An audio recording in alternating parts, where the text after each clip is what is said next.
স্বামী স্ত্রীর সম্পর্ক শুধু একটা সামাজিক চুক্তি নয়, এটি ভালোবাসা, বিশ্বাস, সম্মান আর দায়িত্বের এক পবিত্র বন্ধন।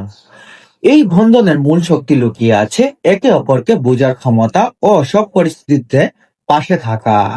সুখ দুঃখ, হাসি কান্না, অভাব অভিযোগ সব মিলিয়ে এই সম্পর্ক পূর্ণতা পায়। একটি সুস্থ দম্পতি সম্পর্কে কথাবার্তা খুবই গুরুত্বপূর্ণ। খোলামেলা কথা বলা, মন খুলে অনুভূতি ভাগ করে নেওয়া আর ভুল হয়ে ক্ষমা করতে জানা, এই তিনটি বিষয় সম্পর্কে আরো গভীর করে তোলা। স্বামী ও স্ত্রী যখন একে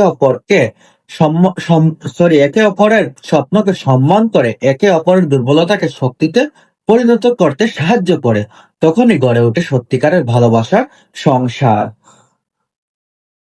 এই পবিত্র বন্ধন ত্যাগে আছে ধৈর্য, আরো আছে নিঃস্বার্থ যত্ন। দুজন মানুষ আলাদা হয়েও একসাথে পথ চলার সিদ্ধান্ত নেয়।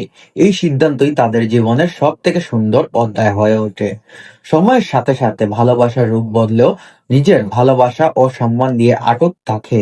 তবে স্বামী স্ত্রীর এই পবিত্র বন্ধন আজীবন আটক থাকুক, সুন্দর হলেও আমি